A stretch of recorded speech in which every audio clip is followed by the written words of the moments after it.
A few weeks ago, I posted a video about how I did free work for some friends and then I regretted it based on how things kind of precipitated. And in this video, I talk about how that whole situation concluded and how I've applied that to another similar situation. Hey guys, how's it going? My name's Tom Froese. I'm an illustrator in Vancouver, British Columbia, and this is my vidcast where I answer your questions about illustration. My goal is to offer you guys insights and inspiration that will help you become a better illustrator. I just wanted to show up and say hi, I miss you guys. Thank you for your patience as I find some time to make better and new content. I know that there are some unanswered questions by you guys that I need to address, and I'm excited to get into those soon. I also have some interesting content planned for the summer.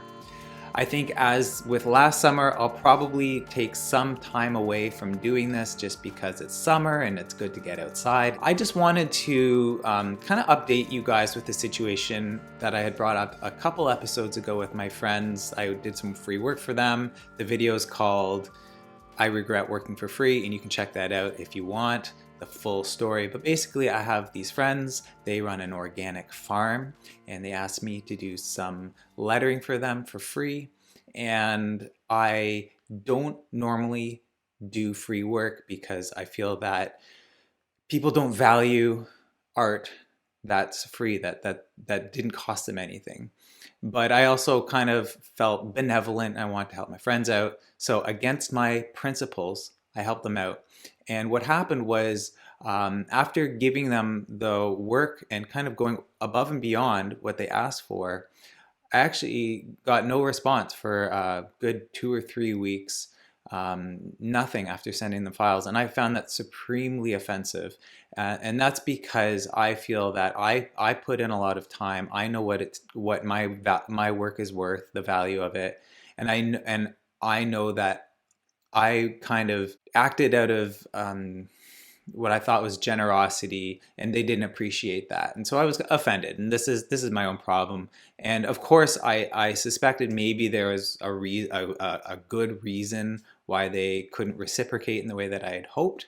And it actually turns out that that suspicion is true. And I should say, most of you guys who commented on that video, no video of mine has received as many comments and feedback as that video. And basically, most of you guys were just saying, like, you should probably give them the benefit of the doubt. There's probably something wrong. Maybe wait it out and extend some grace to them. And of course, I think you guys are right. Actually, I know you guys are right. It turns out my friends had some pretty serious issues. They had to go away from their farm for a while to attend to some family business. And when you're a farmer and it's growing season, you don't get time off. But they had to do this. And while they were away, they had some hired help take care of their farm. And they mismanaged the farm, the help did, and they didn't water it enough. Pests ravaged some of their crops. They lost thousands of dollars worth of produce. And then on top of that, they had some, domestic might be the wrong word. For instance, their laundry machine broke down. They had to get a new laundry machine. They have 2 young kids. One's, less than a year old. They're going through stuff for a good reason. They probably had many more fires to put out than to simply, say thank you for my work. I actually still stand by the root of my feeling is that, like, no matter what's going on in your life, when you ask for help from someone, especially if you ask for something free, you really should, make it a priority to honor that gift. But that's on them. For me, it's on me just to be graceful and not to jump to conclusions and to accept that shit happens in people's lives, and sometimes I'm not the most important person in their story.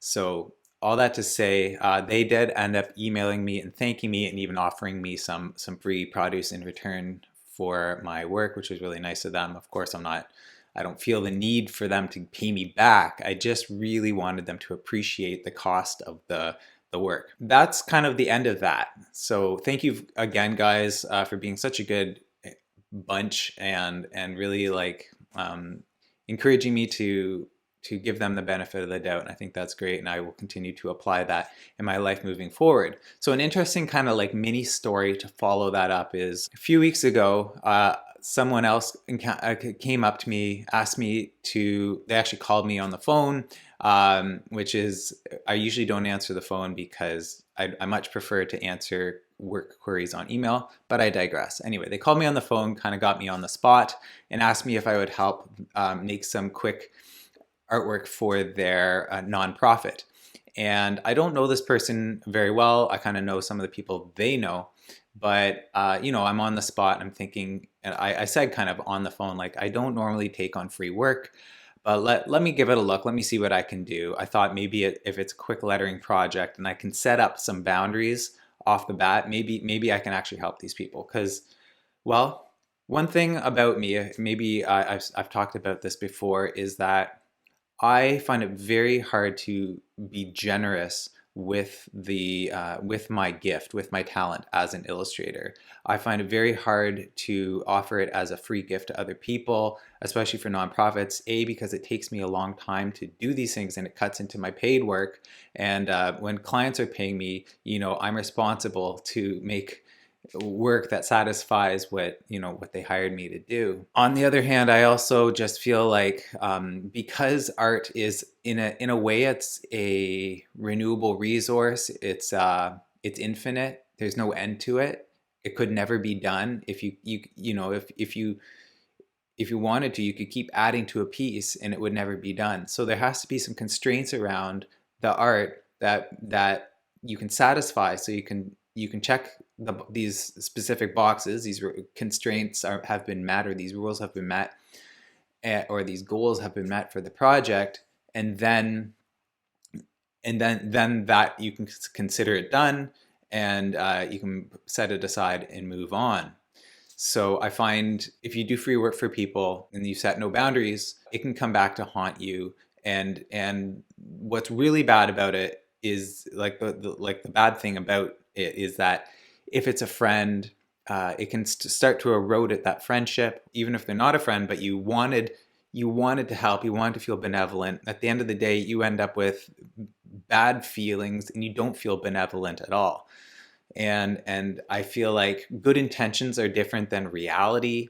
And I think you need to do what you can. This is my goal, is to do what I can to be generous within my own abilities over a long period of time. So I might be able to smile and be nice to someone that I don't like if I'm with them for 5 minutes, but if I'm with them for 5 hours or 5 days, by the end of that time, especially 5 days, I'm going to be a monster. I'm not going to be nice at all, in spite of how nice I want to be, in spite of how nice I think I am. And that's the same thing with free work. That's the same thing with my work. I can think, you know, I'm talented. These people are asking me to give a gift, and I can help. That's a good intention. But after, you know, maybe lots of back and forth and me feeling like they're being ungrateful, or they're asking too much, they don't understand that I'm really busy, etc., whatever might happen, those good intentions are long gone, and I'm just angry, and maybe they think I'm a dick. Pardon my language. But I would rather come across as cold at the beginning. Cold is not the right word, but just firm, than to appear like I'm like a really super friendly guy, because being firm sets up some boundaries. Being firm allows me to say, okay, I want to help you, and this is how I can help you, but it has to be done in this way, and you can take it or leave it. And so that's kind of my approach to generosity to people who ask for my help now, especially after the organic farm situation, with the thinking that I need to be nice, I need to be kind, and I need to be generous, but I need to do it in a way that I can sustain over the long term and retain good feelings about the people I'm working for. Back to this new request that I had, they wanted me to create some lettering, like a logo for t-shirts for their skateboard nonprofit kind of outreach thing. And I probably would have said no if he hadn't called me, if he emailed me, but because I was on the spot, I was like, okay, I guess, you know, being firm on the phone is different than being firm in email. I think it requires a lot more courage. And I was as courageous as I possibly could be. I forced myself on the phone to be direct with him and say, look, this is really hard for me to say, but like, I just want to like explain how I don't normally do work, and it's not because I don't want to help, but I want to see how I can help you. And let me just, basically, I kind of deferred the conversation and gave myself some time to think about it. I said, please just email me with like, the details of this, and I'll get back to you with some thoughts. So that was the first thing, is like, he put me on the spot. I needed to put myself out of that spot and in a place where I could actually think about what I could do without overcommitting myself. So I said, please just email me with what you're asking for, and then I'll take a look and I'll see if there's something I can do within that I can do that won't kind of stretch me in ways that I'm uncomfortable with. I looked at what he said, what he showed me, and I was like, I looked at his request when it came in an email. It was actually pretty simple. It was like lettering in a style that I always do. It doesn't require much like thinking or like stretching myself creatively. So I decided, yeah, I'll make this guy some straight up lettering in my lettering style, and I framed it in the context of boundaries, or what I would and would not do. And so I'm just going to read you the email that I sent him back once I agreed to do this work. So, hello, I'm going to call the guy, let's call him Peter. His name's not Peter, but we're going to call him Peter. Hi, Peter. Thanks for following up. As mentioned, as a rule, I do not provide free work. I believe that where it comes to art and design, people value things more when there is sacrifice involved. There's something important that happens when someone receiving artwork invests into it. They value the work more, they feel a sense of ownership in it in a way that they wouldn't if it was just given to them. In this way, we both put something valuable into the work, not just me, the artist. I want to help, but under terms that I find agreeable. I would like to suggest a pay what you can model for this work. If I were making this for a paying client, it would cost anywhere between $200 or more, depending on who the client is and how big they are and how they intend on using the art. So here I'm giving him a sense of the value of what I'm giving him. And this is very important. People who receive your free work should in some way understand that what you're giving them has a certain value. And this is a very delicate situation, tricky situation, because you don't want to grandstand or bully or make them feel bad or something like that. So I've tried really hard to just be kind of clear about the value of this specific thing that I'm making them. And this is at the risk of sounding like I'm kind of big talking myself, but it also is setting up an expectation and a boundary. Very important. For instance, using the artwork on merchandise that will be sold to generate more income increases the value of the artwork. Imagine the guy who made the Nike logo who maybe got paid like $50 and he'll never see another penny for it. I'm not suggesting you are Nike, nor am I suggesting you pay the actual value of what I make you, but that is to give you a sense of how I value my work and set my prices accordingly. I will leave the donation amount up to you, and I won't judge the amount. All I ask is that it reflect a sacrifice on your part, a contribution to the work. This is not about me making any money. I will use this donation to support a charity, and I name this charity, that I'm involved with. In this way, it is like one nonprofit helping another. So here I've set up the value of my work. I've sort of made it clear that I don't want to profit from this, but I want there to be a cost to him. And so I've suggested just like a pay what you can, any small donation, and I will take this donation and apply it to a charity of my choice. And that was just my own solution, my way of kind of adding a cost, building some kind of investment factor into the artwork that this nonprofit will receive. So now I go into specifically describing what I will provide, what I will do. For your donation, here is what I will provide. For your donation, I will provide lettering of your logo over smaller lettering of your city in a style that's similar to the examples you provided me with. So this Peter showed me some examples of other illustration work that I have done, and he said, I like this kind of lettering style. So I said, I'll provide lettering in this style of this example that you gave me for these 2 words in this arrangement. So it was very specific of what I would provide. And the second thing for the donation, what I would provide is a final file provided as an Adobe Illustrator vector file. But please let me know if you have a different file format preference. So in case you kind of lost me there, basically I said I will letter the name of your company in this very specific way that excludes pictures, most importantly, excludes illustration or any other artwork, just lettering. And I also describe the file format, which is also really important. You might make a beautiful illustration or whatever in Procreate, for instance, and then send it to your client, and they're like, oh, but I needed it in Photoshop, or oh, I needed it in vector format. So it's very good right at the beginning to make sure that they know what file format you intend on providing it in. They have a chance to describe how they actually need it. Otherwise, they're gonna come back to you after, and you're gonna have more work to do. Okay, so that's what I will give him.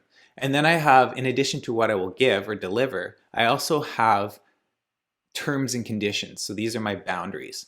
Here are my terms and conditions. The artwork will be accepted as provided. No changes except things like spelling errors or technical issues will be provided.